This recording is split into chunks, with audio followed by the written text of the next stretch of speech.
तो शुरुआत करते हैं राजस्थान करंट अफेयर जुलाई 2026 सीईटी विशेष पार्ट 3 और टॉप 15 एमसीक्यू प्रश्न और आपके लिए बेहतरीन साबित होने वाले हैं। तो इस प्रकार की तैयारी के लिए चैनल को लाइक करें, सब्सक्राइब करें और वीडियो को अंत तक ज़रूर देखें और अपने दोस्तों के साथ ज़रूर शेयर करें क्योंकि लास्ट वाला प्रश्न इज़ वेरी इंपॉर्टेंट। तो आइए देखते हैं इंपॉर्टेंट प्रश्नोत्तर को।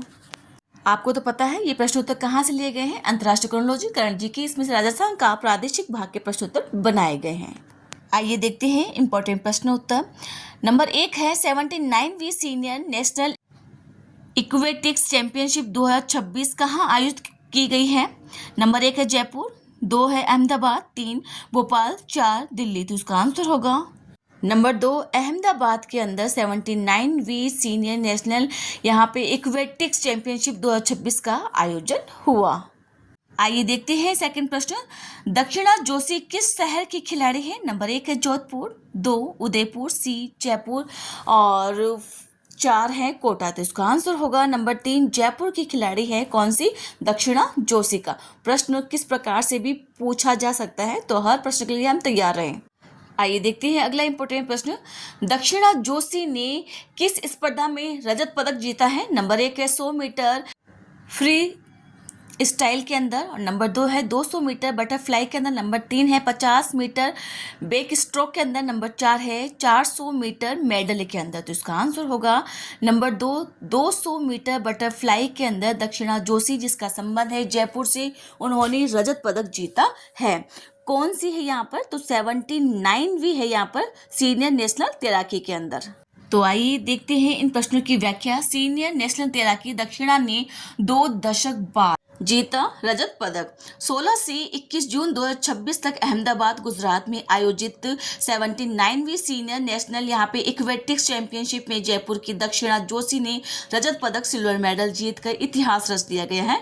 यहाँ पर देखते हैं पदक का सूखा खत्म। इस जीत के साथ ही सीनियर नेशनल तैराकी चैंपियनशिप में राजस्थान का 2 दशक 20 साल बाद का पदक का सूखा खत्म हो गया है। यहाँ पर स्पर्धा और समय, दक्षिणा ने महिलाओं की 200 मीटर बटरफ्लाई स्पर्धा में 2 मिनट 20.82 सेकंड के समय के साथ ही यह पदक हासिल किया गया है।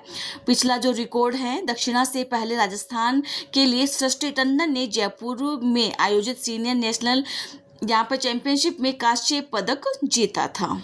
जहाँ तक मुझे लगता है आपको ये सारे प्रश्नोत्तर याद हो गए होंगे। आपको कुछ नहीं करना, अपनी डेस्क के ऊपर ये बुक रखना है, प्रश्न आपके सामने बने हुए हैं, 2 बार इनको रिवाइज करना है तो आपकी तैयारी बेहतरीन हो जाएगी। आइए देखते हैं अगला प्रश्न। देश का पहला एग्री पीवी यहाँ पर पायलट प्लांट कहाँ स्थापित किया गया है। नंबर 1 है जोधपुर, नंबर 2 है कुंदनपुरा जयपुर, नंबर 3 है कोटा, नंबर 4 है अजमेर। तो इसका आंसर होगा नंबर 2 कुंदनपुरा जयपुर के अंदर देश का पहला एग्री पीवी पायलट प्लांट स्थापित किया जाएगा। आइए देखते हैं अगला इंपॉर्टेंट प्रश्न। कुंदनपुरा गांव राजस्थान के किस शहर में स्थित है। शेखावाटी, मारवाड़, बस्सी तुंगा या मेवाड़ के अंदर। तो इसका आंसर होगा बस्सी तुंगा के अंदर कुंदनपुरा गांव स्थित है, जहां पर देश का पहला एग्री पीवी पायलट प्रोजेक्ट स्थापित किया गया है। आइए देखते हैं अगला प्रश्न। एग्री पीवी परियोजना का मुख्य उद्देश्य क्या है। नंबर 1 है केवल सौर ऊर्जा उत्पादन, नंबर 2 है केवल कृषि उत्पादन, नंबर 3 है एक ही भूमि पर सौर ऊर्जा और कृषि दोनों, नंबर 3 है पवन ऊर्जा उत्पादन। तो इसका आंसर होगा नंबर 3 एक ही भूमि पर सौर ऊर्जा और कृषि दोनों का उत्पादन करना एग्री पीवी परियोजना का प्रमुख उद्देश्य है। आइए देखते हैं अगला प्रश्न। इस परियोजना के विकास में ICRIER वह किस बैंक का वित्तीय सहयोग मिला है। नंबर 1 है SBI, नंबर 2 है नाबार्ड, नंबर 3 है यहाँ पर कोटक महिंद्रा बैंक, नंबर 4 है HDFC बैंक। तो इसका आंसर होगा नंबर 3 कोटक महिंद्रा बैंक के द्वारा इसके अंदर वित्तीय सहयोग प्रदान किया गया है। आइए देखते हैं अब इन प्रश्नों की व्याख्या। कुंदनपुरा गांव में स्थापित हुआ देश का पहला एग्री पीवी प्लांट जून 2026 की रिपोर्ट के अनुसार राजस्थान के जयपुर जिले की बस्सीपुरा तुंगा क्षेत्र के अंदर स्थित कुंदनपुरा गांव में देश का पहला एग्री पीवी पायलट प्लांट स्थापित किया गया है। यहाँ पर परियोजना का जो उद्देश्य है चर्चा हो चुकी है। एक ही भूमि पर सौर ऊर्जा का उत्पादन और कृषि दोनों का एक साथ संभव बनाना है यहाँ पर। और संयंत्र की जो क्षमता है वो कितनी रहेगी? यह 0.5 मेगावाट का प्लांट है जो वर्ष 2023 में कंपोनेंट 1 के तहत स्थापित किया गया था। सहयोग और विकास चर्चा कर चुके हैं यहाँ पर। कोटक महिंद्रा बैंक के वित्तीय सहयोग से इसको तैयार किया जाएगा। जितने प्रश्न बनते हैं उतने प्रश्न बना दिए गए हैं, इससे बाहर एक भी प्रश्न नहीं जाएगा। तो विश्वास रख करके अपनी तैयारी को बेहतरीन करें और चैनल को लाइक भी करें, सब्सक्राइब करें, अपने दोस्तों के साथ जरूर शेयर करें। आइए देखते हैं अगला प्रश्न। जून 2026 में राजस्थान सरकार ने यूसीसी 2026 का प्रारूप तैयार करने के लिए कितने सदस्य समिति का गठन किया गया है? नंबर 1 है 3 सदस्य, नंबर 2 है 5 सदस्य, नंबर 3 है 7 सदस्य, नंबर 4 है 10 सदस्य। तो इसका आंसर होगा नंबर 2 5 सदस्य। यहाँ पर यूसीसी 2026 का प्रारूप तैयार करने के लिए समिति का गठन किया गया है। आइए देखते हैं अगला प्रश्न। राजस्थान सम्मान, यहाँ पर सम्मान नहीं है, समान है। नागरिक संहिता समिति के अध्यक्ष कौन है? नंबर 1 है न्यायमूर्ति DY चंद्रचूड़, नंबर 2 है न्यायमूर्ति रंजना प्रकाश देसाई, नंबर 3 है न्यायमूर्ति MN भंडारी, नंबर 4 है न्यायमूर्ति अरुण मिश्र। तो इसका आंसर होगा नंबर 2 न्यायमूर्ति रंजना प्रकाश देसाई यहाँ पर सम्मान नागरिक संहिता समिति के अध्यक्ष है। आइए देखते हैं अगला प्रश्न। राजस्थान यूसीसी के तहत किस समुदाय के रीति रिवाज को सुरक्षित रखने का निर्णय लिया गया है? नंबर 1 है जैन समुदाय, 2 है सिख समुदाय, नंबर 3 है आदिवासी समुदाय, नंबर 4 है पारसी समुदाय। तो इसका आंसर होगा नंबर 3 आदिवासी समुदाय का यहाँ पर रीति रिवाज को सुरक्षित रखने के लिए राजस्थान यूसीसी के तहत निर्णय लिया गया है। आइए देखते हैं अगला प्रश्न। सम्मान नागरिक संहिता का उल्लेख भारतीय संविधान के किस अनुच्छेद में किया गया है? आप इस प्रश्न को बिल्कुल जानते हैं, एग्जाम में हूबहू आता है, तो नई बात नहीं है, इसको याद करना याद है पहले से। तो आप मुझे लगता है इसका राइट आंसर ही देंगे इसका। वापस पढ़ते हैं इसको। राजस्थान सम्मान नागरिक संहिता का उल्लेख भारतीय संविधान के किस अनुच्छेद में किया गया है? नंबर 1 है अनुच्छेद 32, नंबर 2 है अनुच्छेद 39, नंबर 3 है अनुच्छेद 44, नंबर 4 है अनुच्छेद 51। तो इसका आंसर होगा नंबर 3 अनुच्छेद 44 के तहत सम्मान नागरिक संहिता का उल्लेख किया गया है।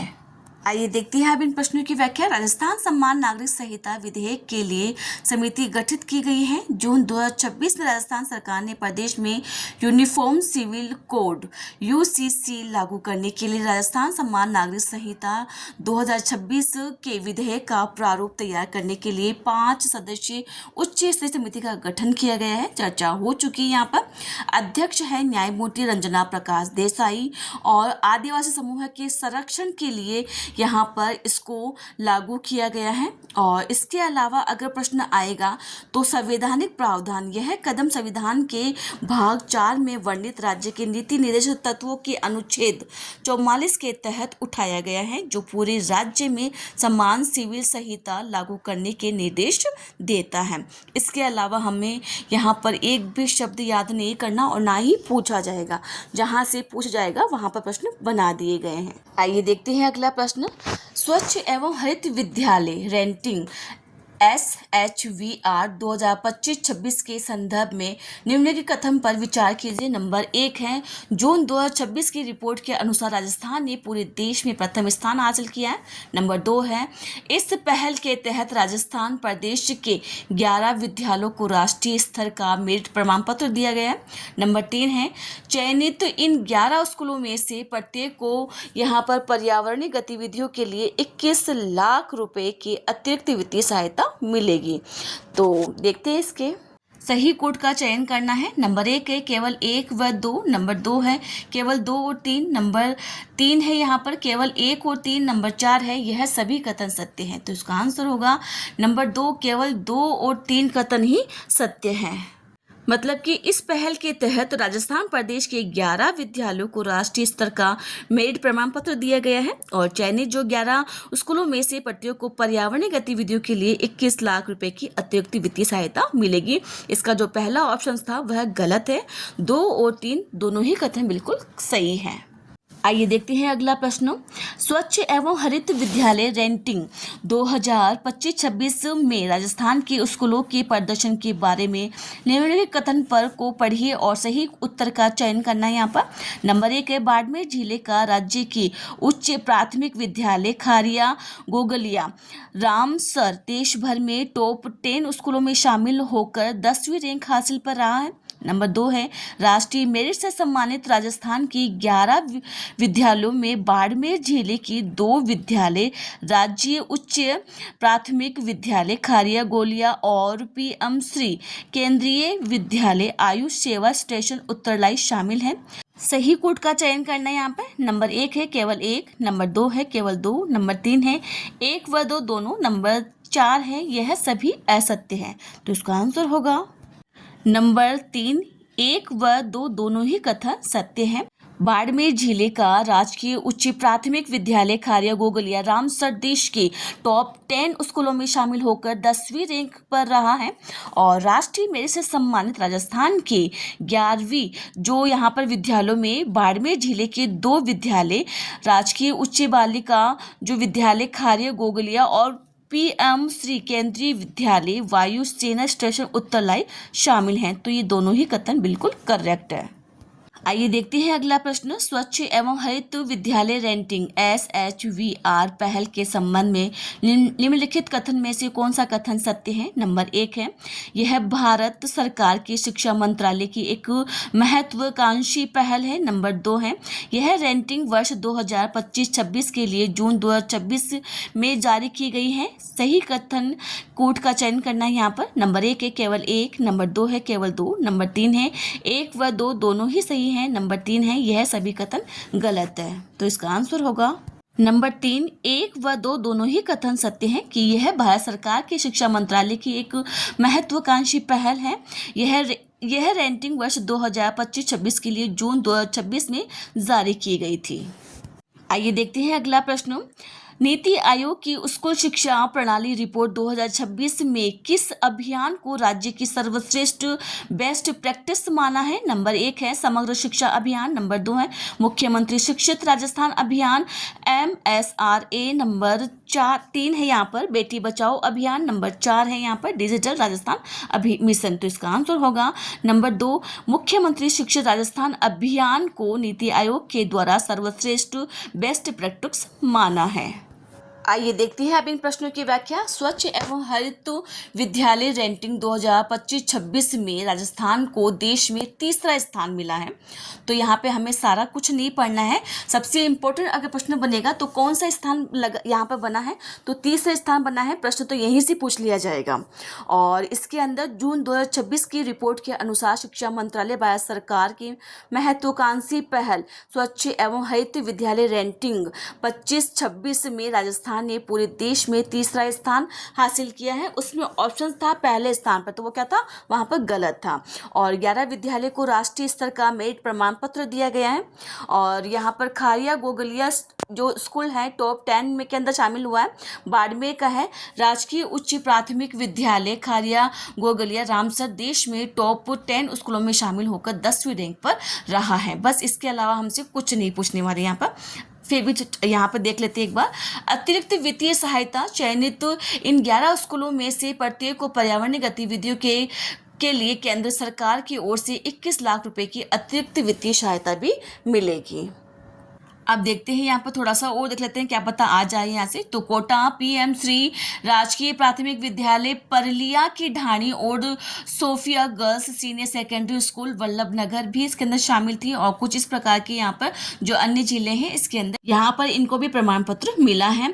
राष्ट्रीय जो उपलब्धि सर्वेक्षण है यहाँ पर NAS 2025 में राजस्थान का जो प्रदर्शन रहा है, यहाँ पर देखते हैं।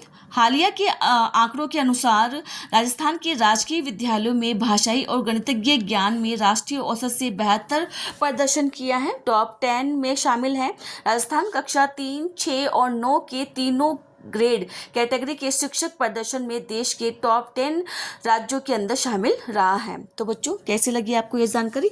प्लीज़ कमेंट में ज़रूर शेयर करें, चैनल को लाइक करें, सब्सक्राइब करें और अपने दोस्तों के साथ ज़रूर शेयर करें। Thank you.